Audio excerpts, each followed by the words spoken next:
Howdy y'all, Merry Christmas Eve. Silver Trade here again with another video. I think GameStop's institutional ownership is over 85% right now.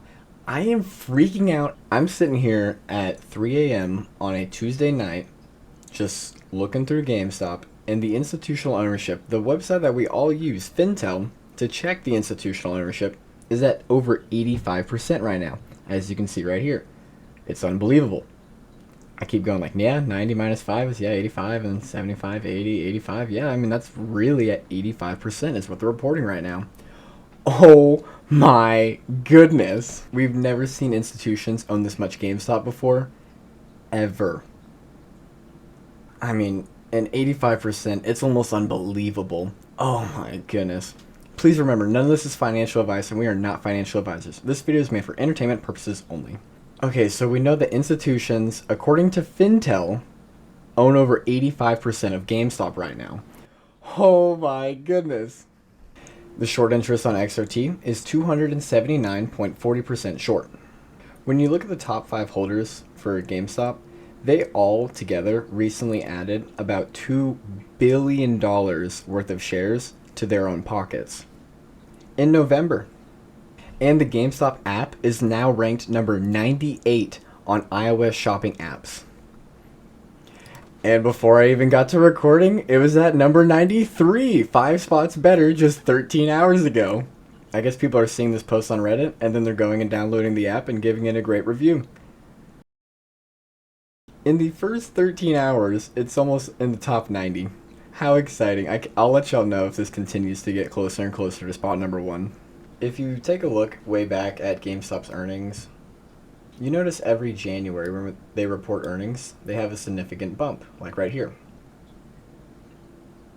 A couple of quarters later, and then right here, over in January again as well. Q4 for GameStop is almost always better than Q3, except for only 2 times in the last 15 years. And that was right here in 2017 and 16, and then the following year, 2018, 2017. But those are the only 2 times that GameStop didn't see an increase on Q4 earnings over Q3. If you take every single quarter 4 and figure out how much percentage greater or less than it is than the quarter 3, on average it comes out to about 33%. Even though back in 2016 and 17, going from Q3 to Q4 was a negative 34%, and in 2017 to 18, Q3 to Q4 was negative 38%. If you average together all the last 15 years for GameStop, their quarter 4 is typically about 33% better than their Q3. And if you get rid of those 2 scenarios where it decreased by 34% and 38%, and add all 13 numbers together where it actually beat on Q4 like it typically does, on average for that, Q4 beats Q3 by about 43%. Q3 for GameStop this year was $257 million. 33% more than that is about $341 million. But since times are feeling good, consumer discrepancy is up, and Trump's coming into office, I think people are feeling good and willing to spend a little bit more money. A lot of small companies I've noticed have been way busier lately. And if GameStop were to beat earnings by about 43%, since, Trump is going into office and times are definitely feeling better than they were a few years ago, and GameStop did beat earnings Q3 by about 43%, then that would put us closer to $370 million for Q4.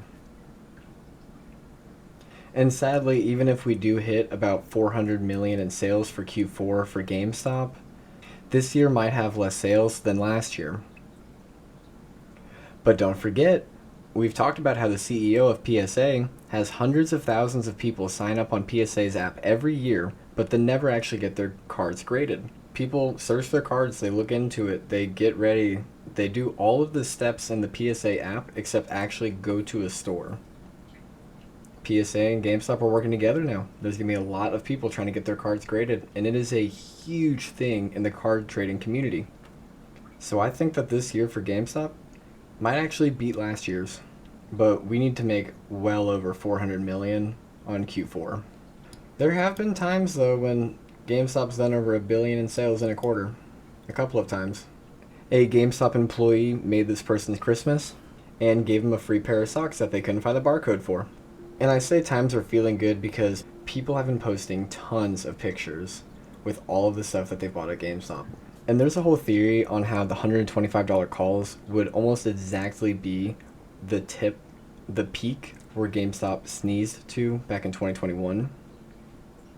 You know, because it went to about 480 back then, divided by about 4, puts us at about 125 nowadays.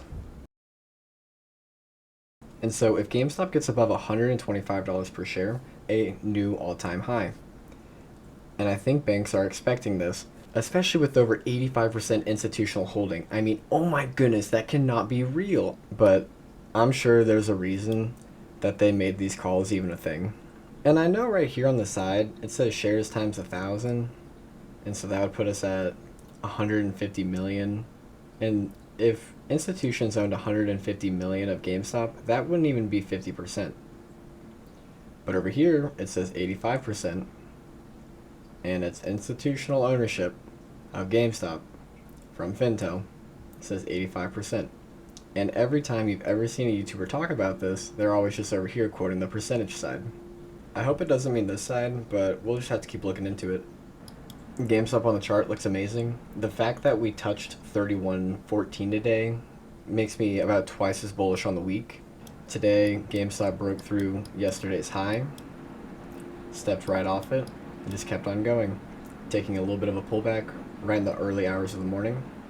Came down, pretty much absolute bottom was right here at about $10, $11 per share, $12 per share.